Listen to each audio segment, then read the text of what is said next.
You ever get a text that doesn't just ruin your day, it rewrites your entire life? That's what happened to me on a Tuesday morning. I was sipping black coffee, half reading emails, when my phone chimed. A message from Dad. Don't come back. We've changed the locks and taken your name off the mailbox. No explanation, no warning. Just like that, I was locked out of my own home. I read it 3 times, waiting for the punchline that never came. Then I laughed. Not the kind of laugh that comes from humor, the kind that breaks out of you when disbelief collides with rage. Because here's the thing, that house wasn't theirs to lock me out of. It was mine. Without saying a word, I opened my banking app, scrolled to auto pay, mortgage, and hit cancel. That was $4,200 a month, a payment I'd been making quietly for 2 years. I closed my laptop. The silence after that click was holy. 2 weeks later, my phone rang. Unknown number. Realtor. Voice shaky. Avery, hey, the sale fell through. I need you to call me urgently. And that, my friends, was the start of how I turned being disowned into a $65,000 payday. You don't grow up thinking your parents will rob you, not literally. But looking back, it feels like the signs were always there. I was the dependable one, the one who fixed things, handled bills, made the smart choices, which in our family basically meant boring. 5 years ago, my parents, Gail and William, were drowning. Dad's construction business collapsed after a bad loan. Mom's credit cards maxed out. Foreclosure notices were already showing up in the mailbox. I had just landed my first big job, tech consulting, decent pay, long hours. So, naturally, they turned to me. It's just temporary, Mom said. We just need someone responsible to hold the house until we recover. And I believed them. I refinanced the home in my name, cleared their debts, and took on the $4,200 monthly mortgage. The deed, the loan, everything, legally belonged to me. But emotionally, it was still their kingdom. Every time I visited, it was like I was a guest in my own investment. My sister Chelsea, the golden child, had her own parking spot in the driveway. Meanwhile, my old room had been turned into her craft studio. Chelsea was everything I wasn't: impulsive, dramatic, adored. Mom called her my sunshine girl. Dad called her the heart of the family. Me? I was the reliable one, which, if you speak family fluently, you know is just code for the one we can exploit. Still, I paid every month, on time, like clockwork. Because deep down, I thought I was buying something. Love, maybe, or approval. But that illusion shattered one humid Saturday afternoon. I drove up, expecting lunch. Instead, I found movers hauling my boxes, out onto the porch. Chelsea stood by, arms folded, smiling like she just won the lottery. Mom told me, flatly, "We gave the house to Chelsea as a wedding gift. You're doing well enough to get your own place." No conversation, no thanks, just erasure. I remember saying, "You can't do that. The house is legally mine." And Mom laughed, this little scoff. "Don't be dramatic, Avery. We already changed the locks." That night I sat in my car outside the house that bore my name, my credit, my signature, and realized they didn't see me as family, they saw me as an ATM with feelings. And by the time that text came, "Don't come back," I wasn't even angry. I was ready. Ready to stop being their silent investor. Ready to be their reckoning. Autopay? Canceled. The thing about silence is, it's not empty. It's full of echoes. And for the first time in my adult life, the noise wasn't mine. No calls asking for a little help till payday. No guilt-tripped lectures about family sticking together. Just peace. and the faint sound of my family's finances imploding in the distance. When I canceled that payment, I knew exactly what would happen. Mortgage companies are patient until they're not, and my parents had no idea how to survive without me. 2 weeks passed. Then, Realtor. Avery? Hi, it's Sandra. Listen, we've got a problem. Your parents are trying to sell the house, but the paperwork's not matching up. Not matching up how? Well, the deed is still under your name. There's a rather large mortgage attached that no one mentioned in the listing. I stayed silent long enough to hear her swallow nervously on the other end. They said you helped them refinance years ago, but you were just a co-signer. I smiled. No, Sandra, I wasn't the co-signer. I'm the owner. There was a pause. Long, heavy, delicious. Oh, she whispered. Then they've been trying to sell your house? Exactly. That's when I knew this wasn't just family betrayal. It was fraud. I met with a lawyer the next day. His name was Patel. Sharp, calm, the kind of man who doesn't flinch at family drama. He listened as I told the story, how I refinanced, how they gifted it to Chelsea, how I was locked out of my own property. He didn't interrupt once, just nodded slowly, then said, "They have no legal claim. Any transfer without your signature is void. If they tried to sell, they could be facing charges for attempted fraud." He leaned back, steepling his fingers. "What do you want to do, Avery?" That question hung in the air like smoke. What did I want? Justice? Revenge? Closure? No. I wanted control. I moved into a small condo across town, a place that smelled like new paint and freedom. No family photos, no memories, just white walls and quiet. Every evening, I'd pour a glass of wine, light a candle, and scroll through my inbox, noticing the shift in tone. From, "You're so ungrateful," to, "Can we please talk?" Mom. The mortgage company called. What's going on? Dad. We need your help just until the sale closes.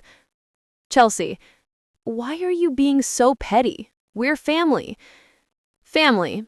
The word that used to mean belonging now felt like a debt collector's threat.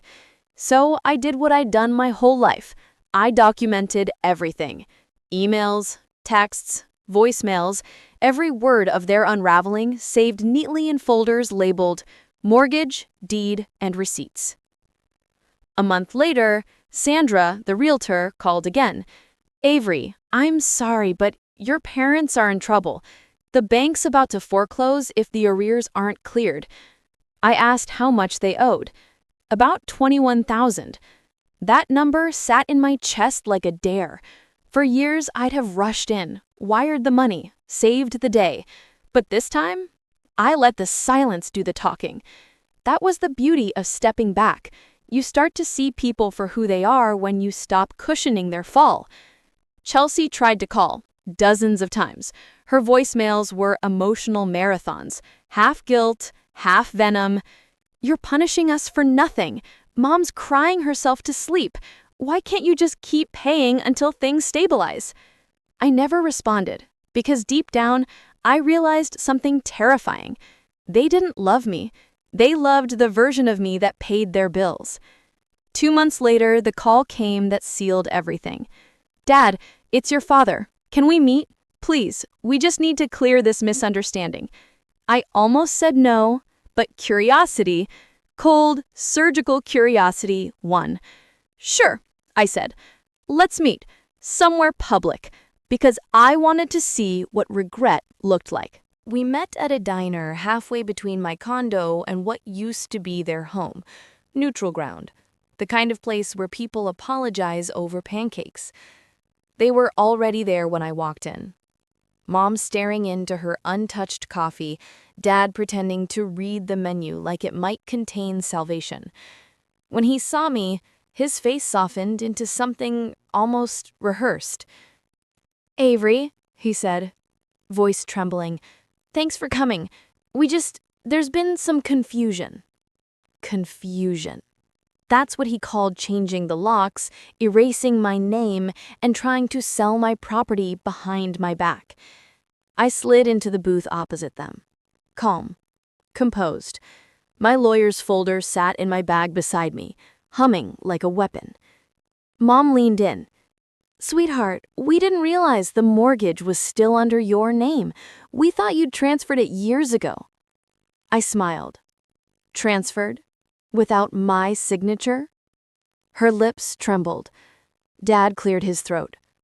"It's a simple misunderstanding, really. Chelsea's newly married, and we just wanted her to have a start. We didn't mean for it to get messy." I sipped my coffee, the warmth steadying my pulse. They were performing damage control, not remorse. I'd been the investor. They just mismanaged the asset. "You tried to sell the house," I said quietly, "without disclosing the loan. That's mortgage fraud." Dad's face went pale. Mom's eyes darted around, checking if anyone was listening. "Avery," she whispered, "you wouldn't report your own family, would you?" That was the first real sentence that made me smile. Genuinely. "No," I said. "I wouldn't report you, but I will protect what's mine." They started talking over each other. Excuses, guilt, deflection. Every line was a performance I'd already seen in reruns. Then Dad dropped the mask. "You've always been so cold. All we ever wanted was for this family to stay together, but you only think about money." The irony almost made me laugh out loud. "You locked me out of a house I paid for. You sold my furniture, my belongings, and used my credit to fund your lifestyle? But sure, I'm the greedy one." Mom started crying. Not the kind that comes from guilt, the kind that comes from losing control. "We didn't mean to hurt you," she said softly. "We just thought you'd help, like you always do." And that was it. That sentence, that assumption that my pain was just another line item on their balance sheet. I stood up. Calm. "You're right," I said. "I always helped. That's what made this possible." Dad frowned. "What do you mean?" I leaned down, voice quiet but sharp enough to cut through their denial. "The house, the mortgage, the foreclosure notice, all of it leads back to me, which means the outcome belongs to me too." Their eyes widened. Mom's tears stopped cold. "You wouldn't," she whispered. "I already have." And then my phone buzzed. Chelsea's name. For a moment I considered ignoring it, but poetic timing deserved an audience. I hit speaker. Chelsea's voice crackled through the phone, frantic, breathless. "Avery, what are you doing? The bank just called. They said foreclosure's in motion. You can't do this." "I can," I said simply. "Why are you being so cruel? We're family." "You weren't thinking about family when you changed the locks." She huffed, the sound of someone losing a script they've rehearsed too long. "You're ruining everyone's lives over a misunderstanding." "No," I said, voice steady. "I'm ending the misunderstanding that my life was ever yours to manage." "Please, Avery," she said, her tone cracking. "Mom's sick over this. Can't you just continue paying until we sort things out?" I looked at my parents, two people who had built their comfort on my compliance, and I almost pitied them. Almost. "I'll think about it," I said, and I hung up. That was the first time I'd ever said those words and meant them. I'll think about it. Because that's what real power feels like. Not rage, not revenge. Control. When I left the diner, the world felt lighter. Not because I'd destroyed something, but because I'd finally stopped building things for people who only knew how to take. The next morning, I called my lawyer. He answered on the first ring. "Good morning, Avery. I was just about to follow up." Proceed, I said. There was a pause. Foreclosure? Yes, I replied. It's time. No hesitation, no second thoughts. Because when people steal your peace, you don't negotiate. You reclaim it, with interest. From there, the process unfolded like clockwork. The notices went out. The deadlines passed. The house, their house, was auctioned by the bank 3 months later. When the dust settled, after clearing the remaining debt and penalties, my lawyer wired me $65,000, cold, clean, and legitimate. It wasn't just money. It was closure with a routing number. Chelsea and her husband moved into a cramped rental. My parents filed for bankruptcy. The forever home they'd taken from me became someone else's starter house. They tried reaching out, of course. Texts, voicemails, even a handwritten letter. Each one full of half apologies and backhanded guilt trips. And then came the last one. Chelsea, I hope you're happy with what you've done to this family. I stared at it for a long moment. Then I smiled. Not out of joy, but relief. Because for the first time, I finally was. My new condo was smaller, simpler, but when I turned that key, it made a sound I hadn't heard in years. Ownership. No one else's name on the deed, no other hands on the lock. Just mine. I unpacked one box, sat on the floor, and looked around at walls that owed me nothing. They wanted me gone, so I left. I just made sure I took my investment with me. Some debts are financial, others are emotional. And sometimes the only way to pay them off is to stop paying at all. This story was called The Unclaimed Deed. I foreclosed on the house my family stole. What's the most money you've ever had to walk away from just to buy your peace? Thanks for listening to The Unclaimed Deed. If you felt that chill of justice, hit subscribe, drop a comment with your favorite line, and share this story with someone who needs to hear that peace is always worth the price.